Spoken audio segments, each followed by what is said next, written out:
السلام علیکم ورحمۃ اللہ وبرکاتہ۔ الحمد للہ نحمده ونستعینه ونستغفره ونؤمن به ونتوکل علیہ ونعوذ باللہ من شرور انفسنا ومن سیئات اعمالنا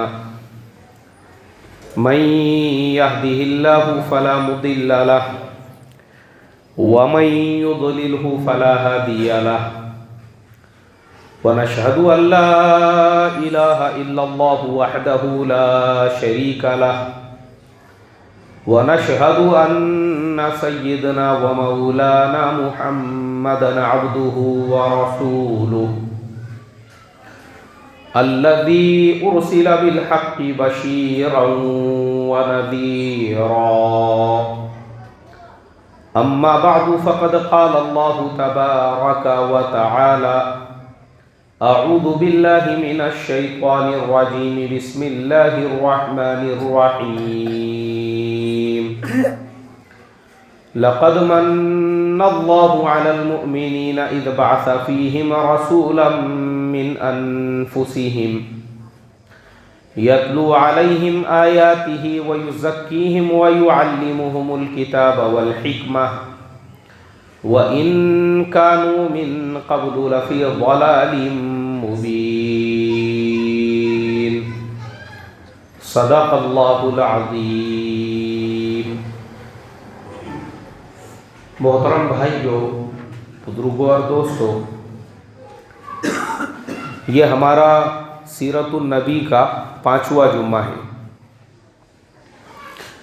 پچھلے جمعہ کو میں نے یہ بتایا تھا جب ہمارے نبی پاک صلی اللہ علیہ وسلم کی عمر مبارک 25 سال ہوئی، حضرت خدیجۃ الکبریٰ رضی اللہ تعالی عنہا کی طرف سے نکاح کی پیشکش ہوئی تو آپ نے آپ کے چاچا حضرت ابو طالب سے مشورہ کیا۔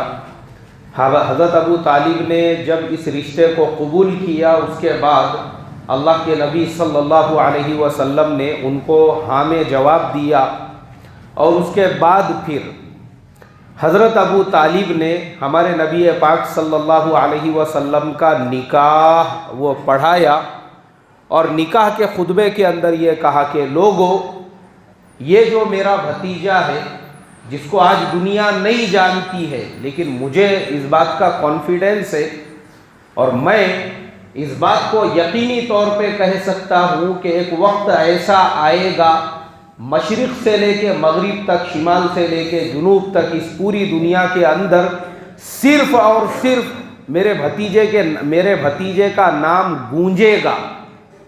پوری دنیا میرے بھتیجے کو جان جائے گی۔ بھلے آج میرے بھتیجے کو کوئی جانتا ہے کیا؟ آج کوئی نہیں جانتا ہے، لیکن ایک وقت آئے گا۔ ایسا کس نے کہا بھائی؟ حضرت ابو طالب بولنے کا۔ کیا بولیں گے؟ حضرت ابو طالب، جو حضرت ابو طالب کے بارے میں یہ بھی لوگ کہتے ہیں کہ انہوں نے کلمہ نہیں پڑھا یا ایمان میں نہیں داخل ہوئے، سراسر غلط بات ہے یہ۔ ایک روایت آپ یہ نہیں بتا سکتے ہیں ان کے بارے میں کہ انہوں نے کسی بت کی پرستش کی ہے، انہوں نے کوئی شرک کیا ہے، اور انہوں نے جو ہے کسی قسم کا بھی کفر کیا ہے۔ تو بہت سارے لوگ وہ ابو طالب ابو طالب ابو طالب، ان کو لگتا ہے جیسے کوئی عام آدمی کا نام ہے۔ ایسا نہیں بولنا چاہیے۔ ان کے نام کے شروع میں بھی ہم نے کیا لگانا چاہیے؟ حضرت ابو طالب۔ ہم نے ان کے نام کے آگے بھی حضرت ابو طالب لگانا چاہیے، اس لیے کہ انہوں نے ہمارے نبی پاک صلی اللہ علیہ وسلم کی کفالت کی، پرورش کی، 1-2 سال تک نہیں کی، 50 سال تک کی۔ کتنے سالوں تک کی بھائی؟ ہاں، تو اس کے لیے ہم ان کا نام بھی اگر آئے تو ان کو حضرت ابو طالب کہیں گے۔ اب دیکھو، اس واقعے کے اندر کچھ پوائنٹس ہیں۔ سب سے پہلا پوائنٹ تو یہ ہے کہ ہمارے نبی پاک صلی اللہ علیہ وسلم نے جب حضرت خدیجۃ الکبریٰ رضی اللہ تعالی عنہا کی طرف سے نکاح کی پیشکش آئی تو کس سے مشورہ کیا؟ کس سے مشورہ کیا؟ اپنے چچا سے مشورہ کیا، حضرت ابو طالب سے مشورہ کیا. تو پتہ یہ چلا کہ نکاح کے بارے میں ہم بھی اگر کوئی فیصلہ لینا چاہتے ہیں تو ہم نے اپنے گھر کے بڑوں سے کیا کرنا چاہیے بھائی؟ رائے مشورہ لینا چاہیے. ورنہ ہمارے زمانے کے آج کل کے نوجوانوں کا حال یہ ہو چکا ہے، ماں باپ سے مشورہ لینا تو دور کی بات ہے، وہ صرف ماں باپ کو اطلاع دینے کا کام کرتے ہیں. ابا تم کو زیادہ ٹینشن لینے کی ضرورت نہیں ہے، میں نے تمہارے لیے بہو کا انتظام کر دیا ہوا ہے، بڑھاپے میں آرام کرو. اماں چائے بنا کے دو ان کو ذرا گرم گرم. کہا تمہاری چپل گھستے پھرتے، بولے کہاں گورنمنٹ کی ایس ٹی مہا منڈل میں یہاں سے وہاں سولاپور سے عثمان آباد سے لاتور، لاتور سے ناندیڑ، کہاں پھرتے ادھر ادھر. تمہارا ٹینشن کم کرا میں نے. کیا کم کیا میں نے؟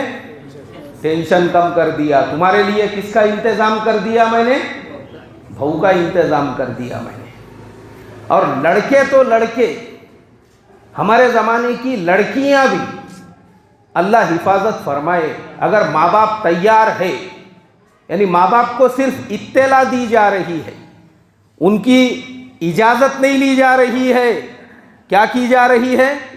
اطلاع، انفارم، صرف ان کو انفارم کیا جا رہا ہے. تمہارے ہاں اور نا کے لیے نہیں پوچھ رہے ہم، تم کو بتا رہے، تم کو منظور ہے نہیں منظور ہے وہ تمہارے مرضی کی بات ہے، ہم صرف تم کو بتا رہے ہیں. اور اگر ماں باپ انکار کرے تو آج کی نسلیں، آج کی اولادیں وہ اتنی زیادہ ایڈوانس ہو چکی ہے، کوئی بات نہیں ہے، تمہاری ضرورت بھی نہیں ہے ہم کو، ہم کورٹ میں جا کے شادی کر سکتے ہیں، ہم اپنا نکاح خود کر سکتے ہیں، اور کر رہے ہیں اس زمانے کے لڑکے بھی لڑکیاں بھی. اور اس کا حشر اور انجام کیا ہوتا ہے؟ چونکہ آج کل کی نوجوان نسلوں کے دماغ پر یہ آج کے فلموں نے، آج کے فیشن نے، آج کے ماڈرنائزیشن نے پردہ ڈال دیا ہوا ہے. ان کو اس کی آڑ میں کچھ نظر نہیں آتا ہے، اندھے ہو جاتے ہیں. چونکہ ہمارا اصلاح معاشرہ کا آفس ہے کونڈوا کے اندر، تو ہر ہفتے ہمارے پاس میں ایسے طلاق کے، لڑائی کے، جھگڑوں کے جو کیسز آتے ہیں، اکثر کیسز میں پچھلے سنیچر کی ہی بات ہے، ایک مسئلہ ایسا ہی آیا. ہم نے پوچھے، تحقیق کیے، شوہر جو ہے کماتا نہیں ہے، بیوی کو کھلاتا نہیں ہے، وہ اپنے ماں باپ کے ہی گھر پہ رہتی ہے، وہ پوری قرض بازاری کر کے رکھا ہوا ہے، 8-8 15 دن گھر پہ بھی نہیں آتا ہے. تو میں نے لڑکی کے والد صاحب سے کہا، میں نے بولا بھائی رشتے کے پہلے تحقیقات نہیں کرے تھے کیا؟ بولے بچی نے اتنا ٹائم ہی نہیں دی ہم کو تحقیقات کرنے کی، کیونکہ ان کا لو میرج تھا. بولے یہ لڑکی کا باپ بول رہا ہے. خون کے آنسو رونا پڑتے ہیں. کیوں؟ کیونکہ جوش میں سمجھ میں نہیں آتا ہے، جو جوش ہوتا ہے، جوش میں سمجھ میں نہیں آتا ہے. اس طرح کے قدم ہمارے نوجوان اٹھاتے ہیں اور بعد میں کائے کے آنسو رونا پڑتے ہیں؟ خون کے آنسو رونا پڑتے ہیں.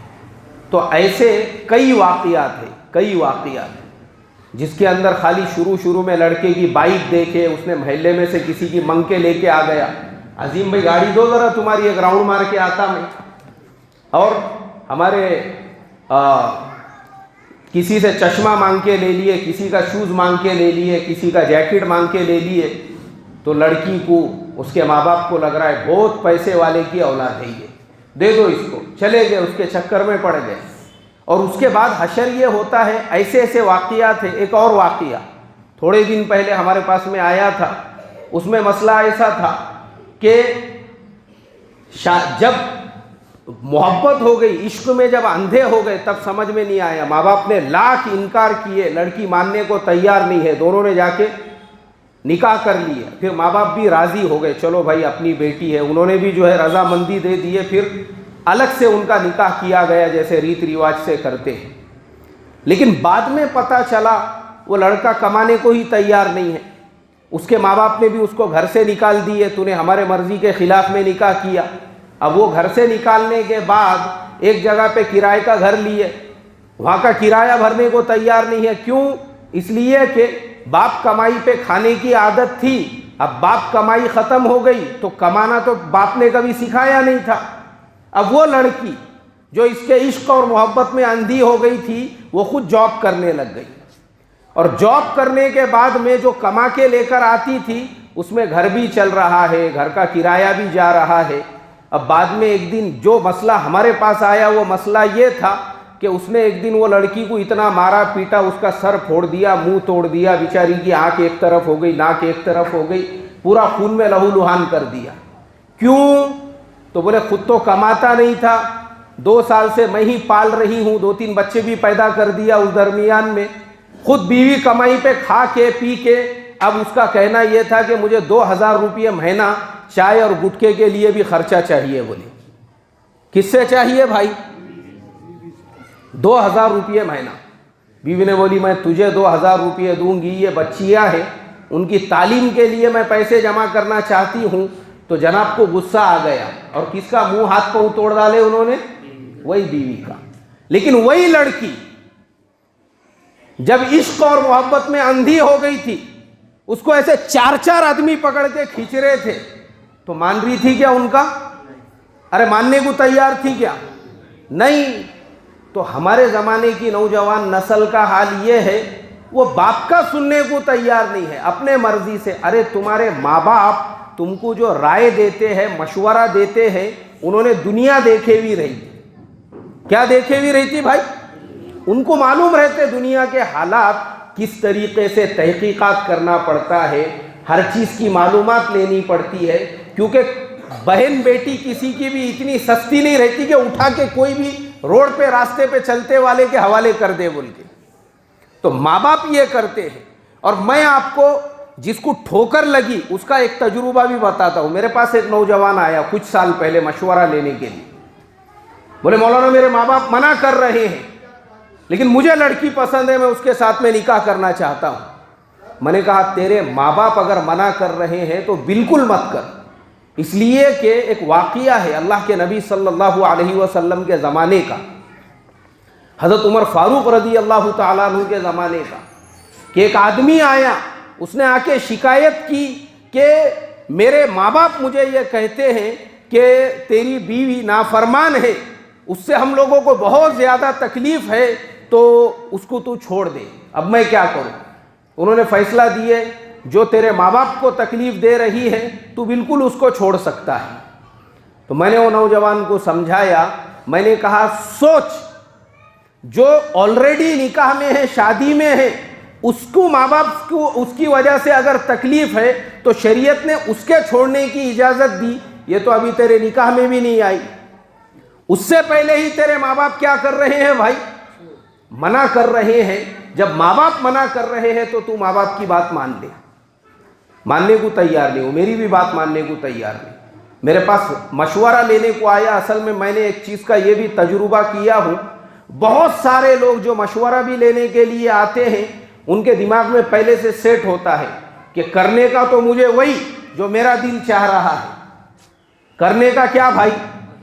وہی کرنے کا ہے جو میرا دل چاہ رہا ہے، لیکن پھر بھی فارمالٹیز کے لیے پوچھو 2-4 لوگوں سے کیا ہو رہا، اس میں نقصان تھوڑی ہے کچھ۔ وہ عمل کرنے کی نیت سے مشورہ نہیں لیتے، صرف اپنے دل کے اطمینان کے لیے کہ میں نے 8-10 لوگوں سے پوچھا بول کے، اور اس کے بعد سب کچھ ہو گیا، اس کے بعد جو ہے جناب یروڑے کی سیر کر کے آ گئے، نکاح کے بعد میں 2-4 مہینے وہاں کی دال چاول روٹی کھا کے آئے، اس کے بعد واپس سے آئے وہ ایک دن میرے پاس ملاقات کرنے کے لیے۔ میں پڑھاتے بیٹھا تھا ہمارے یہ بچوں کو، اور انہوں نے آتے پہلا کام کیا کیے، انہوں نے آتے پہلے میرے دونوں پیر پکڑے، اور پکڑنے کے بعد میں بولے مولانا مجھے اللہ کے واسطے معاف کر دینا۔ بچے پریشان ہو گئے ہمارے، ارے اس کو کیا ہو گیا بول کے۔ میں بولا نہیں ایسے آتے رہتے لوگ، تم گھبراتے مت جاؤ، مولانا مجھے اللہ کے واسطے معاف کر دو۔ میں بولا بھائی کیوں معاف کر دو؟ بولے نہیں، آج سے کچھ سال پہلے میرے ابا نے آپ کے پاس لے کر آئے تھے مجھے سمجھانے کے لیے، اور آپ نے بھی بولے تھے جو ماں باپ بول رہے وہ کر، اپنے مرضی کی مت کر، لیکن اس ٹائم پہ نہ میں نے تمہاری سنا نہ ماں باپ کی سنا، دونوں کی نافرمانی کا یہ انجام ہوا کہ 3 مہینے میں چر کے روٹی اور دال کھا کے آ چکا ہوں۔ اللہ حفاظت فرمائے۔ اس کے لیے میرے محترم بزرگوں دوستو، جب ٹھوکر لگتی ہے اس وقت میں کیا کھلتی ہے؟ آنکھیں کھلتی ہے۔ تو اس کے لیے جو میں آپ کو سیرت سنا رہا ہوں، ہمارا پوائنٹ یہ چل رہا تھا کہ ہمارے نبی پاک صلی اللہ علیہ وسلم کو جب حضرت خدیجۃ الکبریٰ رضی اللہ تعالی عنہ کی طرف سے نکاح کی پیشکش کی گئی تو آپ نے کس سے مشورہ لیا؟ حضرت ابو طالب سے۔ کس سے مشورہ لیا بھائی؟ حضرت ابو طالب سے۔ کیوں؟ گھر کے بڑے ہیں، خاندان کے بڑے ہیں، برادری کے بڑے ہیں، کیونکہ قبیلہ بنو ہاشم کے سردار بھی تھے، وہ بڑے ہیں، تو بڑے کو بڑا پن دیا۔ بڑے کو کیا دیا بھائی؟ بڑا پن دیا، بڑے کو رسپیکٹ دیا۔ اور یہ بڑا پن آج ہمارے نوجوان نسل کو معلوم نہیں ہے۔ ہماری نوجوان نسل تو خود یہ کہتی ہے، میرے دادا کے صورت کو بھی نہیں دیکھتا، بولے میں دادا ہے نا ہمارے دادا، یہ سب دکھاوا ہے ان کا، یہ دینداری، یہ 4 میٹر کا رومال کھاندے کے اوپر، بڑی بڑی دین کی باتیں، یہ سب دکھاوا ہے ان کا۔ کیوں بھائی؟ کیوں دکھاوا ہے؟ ہمارے باپ کے ساتھ میں ظلم کرے انہوں نے، جو حصہ ہمارے باپ کو دینا چاہیے تھا وہ دیے ہی نہیں۔ حالانکہ شریعت کا مسئلہ یہ ہے، انسان اپنی زندگی میں اپنی پوری جائیداد کا، پراپرٹی کا مالک ہے، وہ اگر مفت میں بھی کسی کو دے دینا چاہے کوئی اس کو روک سکتا ہے کیا بھائی؟ نہیں روک سکتا ہے، مالک ہے نا وہ اپنی اولاد کو نہ دے، کسی مدرسے کو دے دے، مسجد کو بھی دے دے، کوئی روک سکتا ہے کیا اس کو؟ کوئی بھی نہیں روک سکتا ہے، کیونکہ مالک ہے وہ جب تک وہ زندہ ہے۔ ارے بھائی میراث تو اس وقت میں تقسیم ہوں گی جب وہ آدمی کہاں جائے گا؟ قبر میں جائے گا، اس کے بعد میراث کے مسائل۔ تو ہماری جو نوجوان نسل ہے، اللہ ان کو بیچاروں کو سمجھ عطا فرمائے، کوئی دادا سے ناراض ہے، کوئی بڑے ابا سے ناراض ہے، ہمارے بڑے ابا کو سلام نہیں کرتا، آج 8-10 سال ہو گئے، عید کے دن بھی نہیں کرتا، بولے میں کیوں؟ ہمارے باپ پہ ظلم کرے تھے۔ اللہ حفاظت فرمائے۔ اور دوسری طرف ہمارے نبی پاک صلی اللہ علیہ وسلم نے اپنے بڑوں کو اتنا رسپیکٹ دیا کہ نکاح کا رشتہ آیا تو کس سے مشورہ لیا بھائی؟ حضرت ابو طالب سے۔ اور نکاح کا خطبہ بھی کس نے پڑھا؟ حضرت ابو طالب۔ نکاح کا خطبہ بھی انہوں نے ہی پڑھا۔ تو نکاح ہو گیا۔ اس وقت میں ہمارے نبی پاک صلی اللہ علیہ وسلم کی عمر مبارک 25 سال تھی، اور یہ جو عوام کے اندر مشہور ہے نا، حضرت خدیجہ کی عمر 40 سال تھی۔ بعض علماء نے اس کو من گھڑت روایت لکھا ہے، بعض علماء کا کہنا یہ بھی ہے یہ عوام میں چل گئی بھی بات ہے، ایسا کچھ نہیں ہے۔ ہو سکتا ہے حضرت خدیجہ کی بھی عمر اتنی ہی تھی جتنی اللہ کے نبی صلی اللہ علیہ وسلم کی عمر مبارک تھی۔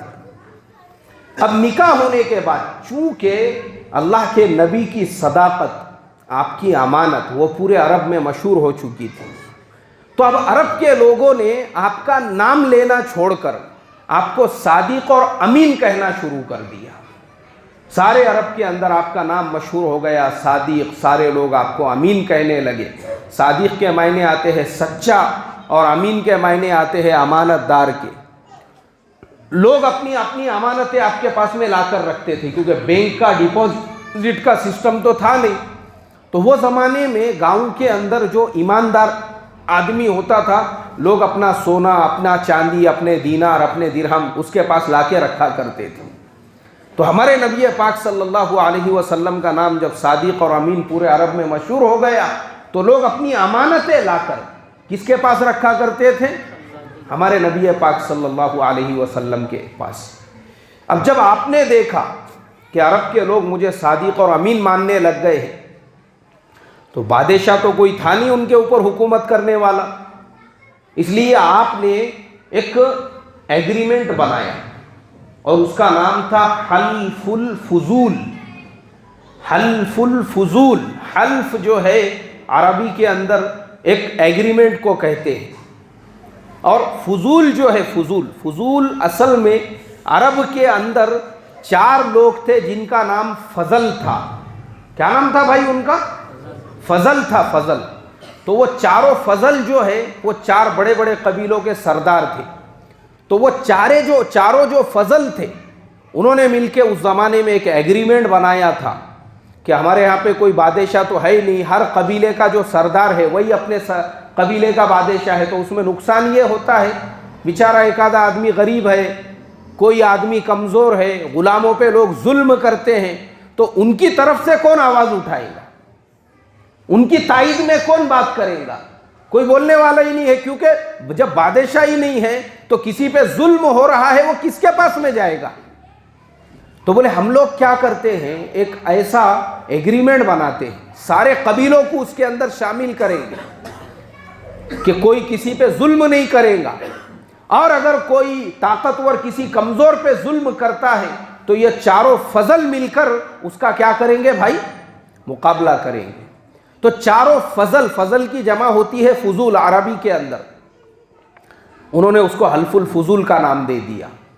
تو وہ اللہ کے نبی کے پیدائش سے بہت پہلے کی بات تھی، لیکن بعد میں کیا ہو گیا، ایک ایک کر کے وہ چاروں فضل کا انتقال ہو گیا، اور جیسی وہ فضل قبروں میں چلے گئے ویسے ہی وہ ایگریمنٹ بھی کیا ہو گیا، ختم ہو گیا۔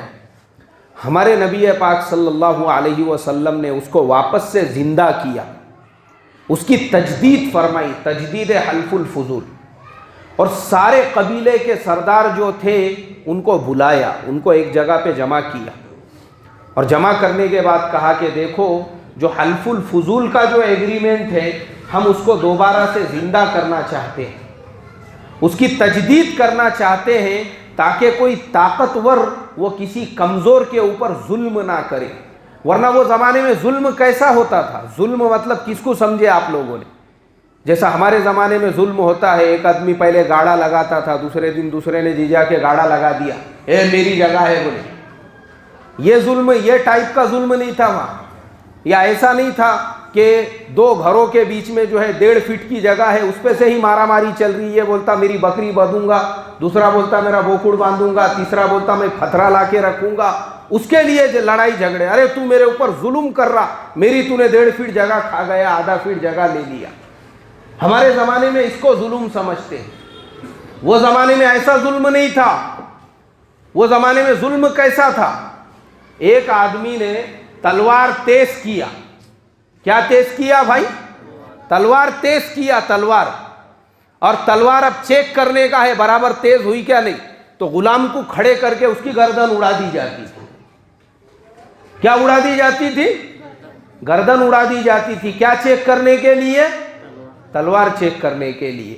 یہ ظلم ہوتا تھا اس زمانے میں، اور غلام کو کھڑے کر کے تیر کا نشانہ چیک کیا جاتا تھا، اس کے آنکھی میں برابر لگتا کہ نہیں بول کے، یہ ظلم ہوتا تھا وہ زمانے میں۔ تو ہمارے نبی پاک صلی اللہ علیہ وسلم، اچھا دوسری بات کیا تھی کہ وہ جو غلام ہوتے تھے بیچارے، ان کی طرف سے کوئی آواز اٹھانے والا ہی نہیں رہتا تھا۔ وجہ کیا تھی اس کی؟ ارے بھائی میں نے اب بھی بتایا، بولو نا۔ کوئی بادشاہ نہیں تھا ان کے اوپر، جو قبیلے کا سردار ہے وہی بادشاہ، اور جو طاقت والا ہے میرے غلام ہے، میں چاہے اس کی آنکھی پھوڑوں، ناک توڑوں، میں اس کی گردن اڑاؤں، کون ہے آپ پوچھنے والے؟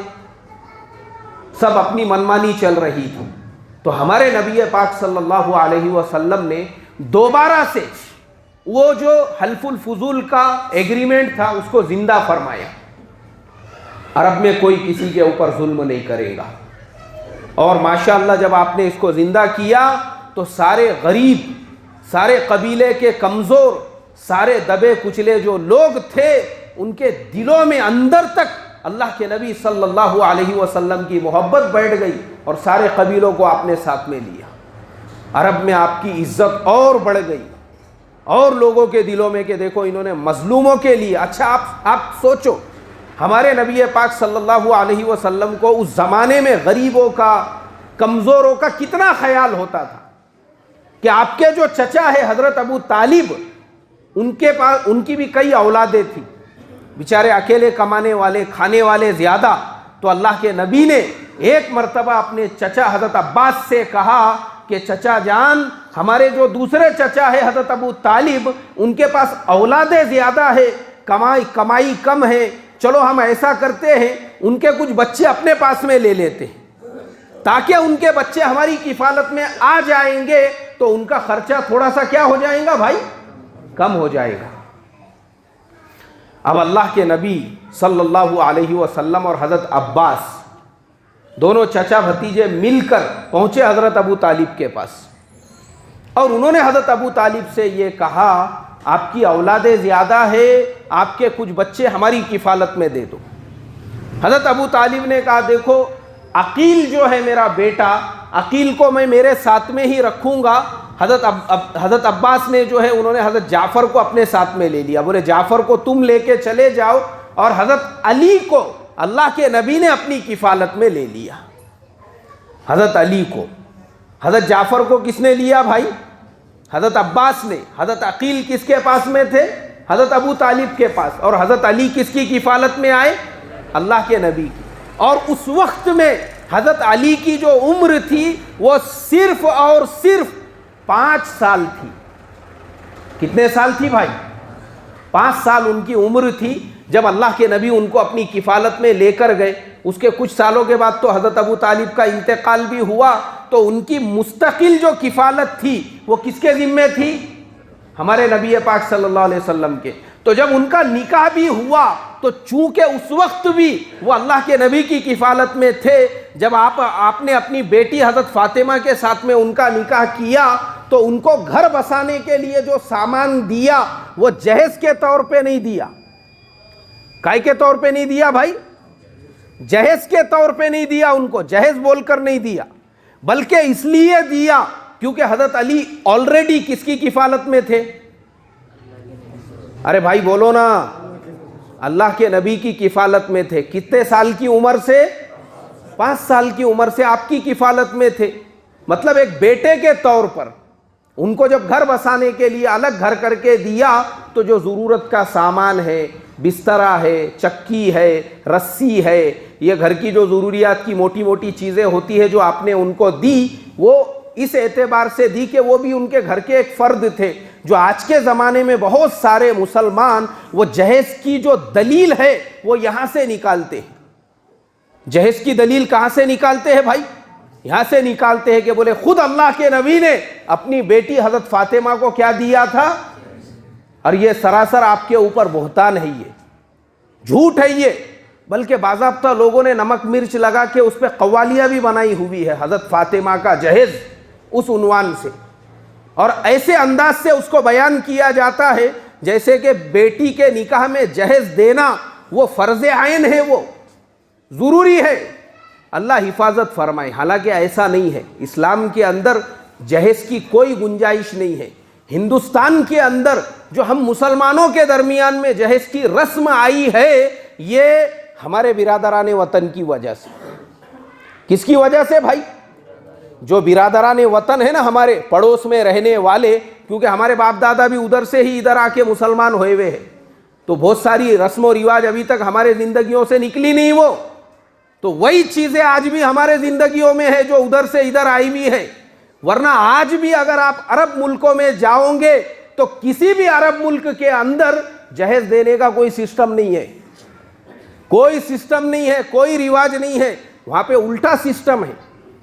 بیٹی والے کے گھر پہ اگر لڑکے کا رشتہ آتا ہے تو لڑکی والے پہلے یہ دیکھتے ہیں ہماری بیٹی کے لیے اچھا گھر ہے کیا نہیں ہے، ہمارا داماد ہماری بیٹی کو جو ہے کار وغیرہ ہے کیا نہیں اس کے پاس، کیا اسٹی مہا منڈل میں دھکے کھا کے لی جائیں گا یا ہماری بیٹی کو، پہلے وہ دیکھتے ہیں لڑکی کے ماں باپ، گھر ہے کیا برابر ہے، باتھ روم وغیرہ، گورنمنٹ کے اس میں لائن لگانے کی تو ضرورت نہیں پڑیں گی ہمارے بیٹی کو، وہ لڑکی کے ماں باپ دیکھتے ہیں اس کا گھر کیسا ہے، اس کا یہ، اور پھر اس سے یہ پوچھتے ہیں بھائی مہر کتنا دیں گے آپ، مہر کتنا دیں گے آپ، اور مہر طے ہوتا ہے وہاں پہ لاکھوں میں۔ کتنوں میں طے ہوتا ہے بھائی مہر؟ لاکھوں میں ہوتا ہے، لاکھوں میں۔ ہاں وہاں پہ تو مہر دینے لگاتے، ساری ذمہ داری لڑکے کی ہوتی ہے، لڑکی والے صرف اور صرف اپنے بیٹی کا نکاح کرتے ہیں۔ کیا کرتے ہیں بھائی؟ نکاح کرتے ہیں عرب ملکوں کے اندر۔ اور میں بتاتے رہتا ہوں آپ کو، میرا دوست ہے عراق کے اندر، اس کا نام ہے منیر الیاسری۔ تو میں ایک مرتبہ ابھی بات ہو رہی تھی، میں نے اس سے کہا، میں بولا یار منیر جب تیرا نکاح ہوگا تو میں بھی انشاءاللہ عراق کو آؤں گا، کم سے کم وہاں پہ امام اعظم ابو حنیفہ رحمۃ اللہ علیہ کا مزار ہے اور بڑے بڑے اللہ والے جو ہے وہاں پہ آرام فرما رہے ہیں، حضرت شیخ عبد القادر جیلانی رحمۃ اللہ علیہ وغیرہ، تو ان کی بھی میری زیارت ہو جائے گی۔ کب ہے؟ میں بولا نکاح۔ بولے یار میں پچھلے 10 سال سے میری تنخواہ جمع کر کر کے، وہ گورنمنٹ ایمپلائی ہے وہاں کا، ابھی تک اس کا نکاح صرف اس لیے نہیں ہوا کہ جو بھی لڑکی والے آتے ہیں اور جو ان کے خاندان میں مہر دیا جاتا ہے اس کے پاس اتنے پیسے ہی نہیں جمع ہوئے ابھی تک. آپ سوچو وہاں کے گورنمنٹ امپلائی کا یہ حال ہے, اور ہمارے انڈیا کا حال بالکل اس کے اپوزٹ ہے کہ لڑکی والوں کو لسٹ دی جاتی ہے, آپ جہیز کے اندر کیا کیا دو گے. اور برادری کا چودھری پلنگ کے بازو کھڑے رہ کے پوری لسٹ بناتے رہتا, پھر وہاں پہ 2 بھگونے, آدھا ڈجن بڑے چمچے, 1 ڈجن چھوٹے چمچے, اور تکیے کے استر, جتنی بھی چیزیں اس کے اندر دی جاتی ہے وہ ساروں کی لسٹ بنائی جاتی ہے. اللہ حفاظت فرمائے. تو یہ جہیز جو ہمارے ہندوستان میں جو آیا ہوا ہے, خالی ہندوستان کا مسئلہ نہیں ہے یہ ہندوستان کے جو 2 ٹکڑے ہیں نا, 1 کے 3 ٹکڑے ہوئے ہوئے, ان پہ وہاں پہ بھی آپ کو یہ چیزیں اسی لیے ملیں گی کیونکہ سب ادھر سے ہی آ کے قائم داخل ہوئے ہوئے ایمان کے اندر. یہ خاندانی مسلمان تھوڑی ہے یہ. تو ابھی تک اسلام پورا آیا نہیں, ابھی بھی یہ جہیز وغیرہ یہ جتنی رسم و رواج ہے یہ ابھی بھی مسلمانوں میں اسی لیے باقی ہے, ورنہ وہ جو اوریجنل مسلمان تھے ان کی زندگیوں میں آپ کو جہیز کا نام و نشان بھی نہیں ملے گا. وہاں تو رواج ہے, کائے کا رواج ہے بھائی؟ مہر کا. کائے کا رواج ہے وہاں پہ؟ مہر کا. اور وہ بھی مہر کتنے میں ہے؟ لاکھوں میں ہے. اور یہاں تو میں ایک دن نکاح کا فارم بھرتے بیٹھا تو وہ چاچا نے بولے لکھو, بولے 125 روپئے. میں بولا چیچا 125 روپئے میں مرغی بھی نہیں آ رہی آج کے زمانے میں, اور تم کو 5.5 فٹ کی لڑکی چاہیے. بولے نہیں, وہ برادری کے ذمہ دار تھے, بولتے وہ گاؤں کے. بولے نہیں, میں نے 125 روپئے بول دیا, بولے اب تو میں بڑھانے والا نہیں ہوں, بولے اس کے اوپر. بعد میں وہ لڑکی والوں نے, میں نے ان کو حساب کر کے بتایا. ارے میں بولا بھائی ہم لوگ حنفی لوگ ہیں, ہمارے امام اعظم ابو حنیفہ رحمۃ اللہ علیہ کے نزدیک کم سے کم جو مہر کی مقدار ہے وہ 10 درہم ہے. کتنے درہم ہیں؟ اور اس زمانے میں 10 درہم کے کچھ 1300-1400 روپئے ہوتے تھے. میں بولا کم سے کم اتنا مہر ہونا چاہیے. بولے نہیں 786 کر دو. ارے 786 کس حساب سے کریں گے؟ اتنے مہر میں نکاح ہی نہیں ہوتا ہے.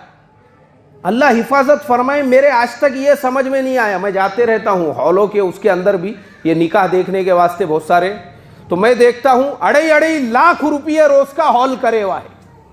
کتنے لاکھ کا بھائی؟ 2.5 لاکھ روپئے کا ہال کرے ہوا ہے. اور پتہ چل رہا ڈیکوریشن پہ 50,000 خرچہ کرے تو ٹوٹل کتنے ہو گئے؟ 3 لاکھ کا ہال کرے ہوا ہے. مہر لکھو, بولے 1100 روپئے. کیسے لوگ ہیں یار, اللہ حفاظت فرمائے. تم 3 لاکھ کے ہال میں نکاح کرا رہے ہو, مہر 1100, 2100, 3000. شرم آنا چاہیے ہم کو. تو ہمارے نبی پاک صلی اللہ علیہ وسلم کی کفالت میں حضرت علی, تو تینوں بیٹے 3 جگہ پہ ڈیوائیڈ ہو گئے. آپ کی کفالت میں جب حضرت علی آئے, کتنی عمر تھی بھائی ان کی؟ صرف 5 سال. اب انشاءاللہ اگلے جمعہ کو اب میں آپ کو بتاؤں گا کہ ہمارے نبی پاک صلی اللہ علیہ وسلم کی عمر جب 32-35 سال ہو گئی تو اس وقت میں آپ جبل نور کے اندر جو غار حرا ہے وہاں جا کے کیسے اللہ کو یاد کیا کرتے تھے, اور اللہ کی یاد میں پھر حضرت جبریل جو پہلی وحی لے کر آئے, آپ کو پہلی وحی کیسے ملی, نبوت کیسے ملی. اور اب تک جو میں نے آپ کو بتایا کہ سارے عرب والے آپ کو صادق اور امین کے لقب سے پکارتے تھے, آپ کی عزت کرتے تھے, آپ کو اپنا بڑا اور سردار مانتے تھے. لیکن جیسے ہی اللہ کے نبی نے نبوت کا اعلان کر دیا تو یہی سارے عرب والے ہمارے نبی پاک صلی اللہ علیہ وسلم کے دشمن کیسے بن گئے, یہی بڑے بڑے سردار. تو انشاءاللہ وہ اگلے ہفتے کو بیان ہوں گا. اس لیے میری آپ لوگوں سے درخواست ہے وقت پر پہنچنے کی فکر اور کوشش کریں. ایک مرتبہ پہلے درود شریف پڑھ لیں. اللہم صلی علی سیدنا و حبیبنا و شفیعنا و مولانا محمد و بارک وسلم. اب جن کی سنت باقی ہے وہ پڑھ لو بھائی.